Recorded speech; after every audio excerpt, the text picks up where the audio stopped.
नमस्कार दोस्तों, स्वागत है आप सभी लोगों का मेरे चैनल फिनटेक्स गुरु के ऊपर। बात करेंगे हम एक और नए आईपीओ के बारे में जो कि कल 30 जुलाई के दिन जो है वो ओपन होने वाला है, जिसका नाम है NSDL, national securities depository limited. NSDL का जो आईपीओ है वो 30 जुलाई के दिन ओपन होने वाला है। तो इस वीडियो के अंदर हम लोग यही देखने वाले हैं कि आखिर इस आईपीओ की पूरी डिटेल क्या रहने वाली है। वीडियो शुरू करूं उससे पहले आप सभी लोगों से एक रिक्वेस्ट है, अगर अभी तक आप लोगों ने चैनल को सब्सक्राइब नहीं किया है तो प्लीज चैनल को जरूर सब्सक्राइब कर लीजिए। तो चलिए अब वीडियो को शुरू करते हैं। सबसे पहले हम लोग बात करेंगे कि आखिर कंपनी बिजनेस क्या करती है। अगर मैं कंपनी के बिजनेस की बात करूं तो कंपनी का मेन काम है डिपॉजिटरी का। अब ये काम क्या है ये समझाता हूं मैं आपको। डिपॉजिटरी का बेसिकली काम ये है कि आप जितने भी शेयर्स जो परचेज करते हैं, म्यूचुअल फंड जो परचेज करते हैं और इस तरीके की जो सिक्योरिटीज है जो कैपिटल मार्केट के अंदर इशू करी जाती है, उन सब का जो कस्टोडियन है एक तरीके से देखा जाए, या कह सकते हैं कि जितना भी शेयर्स है वो किसके पास पड़े रहते हैं, डिपॉजिटरी के पास। और वो डिपॉजिटरी कौन है? इंडिया के अंदर दो डिपॉजिटरी है, पहला है NSDL and second is CDSL। जैसा कि आपको पता है CDSL का आईपीओ ऑलरेडी आ चुका है और NSDL का आईपीओ जो है वो अब आ रहा है। तो बेसिकली इनका काम यह है कि कैपिटल मार्केट को इंफ्रास्ट्रक्चर प्रोवाइड कराने का। आपके तमाम जितने भी शेयर्स हैं जो आप अपने डीमेट अकाउंट में रखते हैं वो एक डिपॉजिटरी पार्टिसिपेंट के थ्रू किसके पास जाते हैं? डिपॉजिटरीज के पास, और वहां पर वो तमाम शेयर्स जो है वो पड़े रहते हैं। 31 मार्च 2023 तक की अगर हम लोग बात करें तो NSDL जो है वो 31.46 मिलियन एक्टिव डीमेट अकाउंट जो है वो ऑपरेट करती है। 283 डिपॉजिटरी पार्टिसिपेंट्स जो है वो NSDL के साथ में रजिस्टर्ड है। तो ये था कंपनी का बिजनेस। अगर आप मेन बिजनेस है कि जो हमारा कैपिटल मार्केट है उसका इंफ्रास्ट्रक्चर प्रोवाइड कराने का काम जो है वो NSDL करती है और CDSL करती है।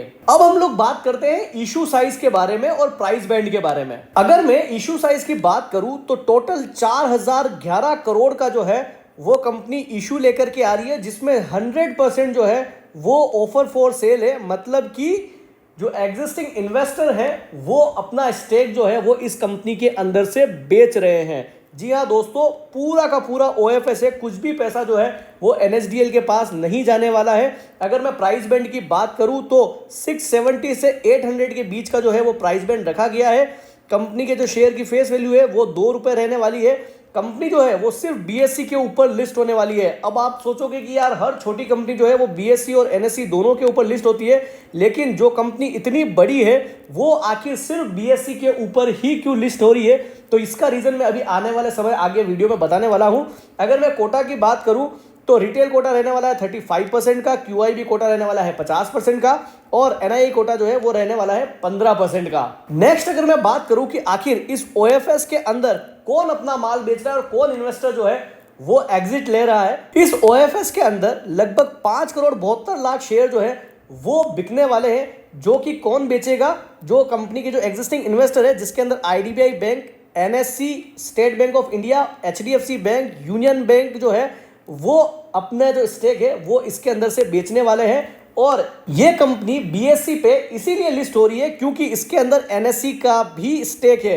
तो बेनिफिशियल इंटरेस्ट होने की वजह से ये कंपनी जो है वो सिर्फ BSE के ऊपर लिस्ट होने वाली है। अब हम लोग बात करते हैं कंपनी के फाइनेंशियल्स के बारे में कि आखिर कंपनी के फंडामेंटल्स कैसे हैं। जैसा कि आप लोगों को पता है इंडिया के अंदर सिर्फ दो ही डिपॉजिटरी है, CDSL और NSDL। तो डेफिनेटली फंडामेंटल तो मजबूत ही होने वाले हैं। रेवेन्यू की अगर मैं बात करूं तो 2023 के अंदर कंपनी का रेवेन्यू था लगभग 1100 करोड़ का। एक्सपेंडिचर रहा कंपनी का 790 करोड़ का, और जो पैट निकल के आया वो निकल के आया 235 करोड़ रुपीस का। 2024 के अंदर रेवेन्यू रहा कंपनी का 1365.71 करोड़ का और एक्सपेंडिचर रहा 1009 करोड़ का। पैट निकल के आया 275.45 करोड़ रुपीस का। 2025 की अगर मैं बात करूं तो रेवेन्यू निकल के आया 1535 करोड़ रुपए का, एक्सपेंडिचर जो है वो निकल के आया 1084 करोड़ का, और पैट निकल करके आया 343 करोड़ रुपीस का। अगर मैं एसेट की बात करूं तो 2000 करोड़ की एसेट जो थी वो कंपनी के पास 2023 के अंदर थी, जो 2025 में बढ़ के हो जाती है लगभग 3000 करोड़ के आसपास। तो एसेट के अंदर तो हमें इंक्रीमेंट देखने को मिला, लेकिन उतना जो है जरूरत नहीं पड़ती है क्योंकि कंपनी जो है वो सर्विस सेक्टर की कंपनी, तो एसेट जो है उसकी इतनी ज़्यादा रिक्वायरमेंट नहीं रहती है। लेकिन अगर फंडामेंटल की बात करें तो ओवरऑल फंडामेंटल जो है वो तो हमें बढ़िया ही कंपनी के देखने को मिल रहे हैं, क्योंकि कंपनी का बिजनेस जो है वो मोनोपोली का है, क्योंकि पूरे देश के अंदर, पूरे हिंदुस्तान के अंदर सिर्फ 2 ही कंपनी जो है वो डिपॉजिटरी का बिजनेस करती है। अब नेक्स्ट जो है हम लोग बात करते हैं डेट शेड्यूल की, कि आखिर कब कंपनी जो है वो अपना आईपीओ ओपन करेगी, कब क्लोज करेगी, कब जो है कंपनी लिस्ट होगी। कंपनी का जो आईपीओ है वो 30 जुलाई 2025 के दिन ओपन होने वाला है और 1 अगस्त 2025 के दिन क्लोज होने वाला है। जो टेंटेटिव अलॉटमेंट डेट है कि किस दिन आपको अलॉटमेंट मिल जाएगा, तो वो 4 अगस्त के दिन जो है वो फाइनलाइज हो जाएगा। रिफंड जो है वो 5 अगस्त के दिन इनिशिएट कर दिए जाएंगे। शेयर्स जो है वो 5 अगस्त के दिन खातों के अंदर क्रेडिट कर दिए जाएंगे और लिस्टिंग जो है वो लगभग 6 अगस्त के दिन जो है वो इस कंपनी की लिस्टिंग जो है वो ओनली बीएसई के ऊपर हो जाएगी। तो ये था लगभग आपका टाइम शेड्यूल।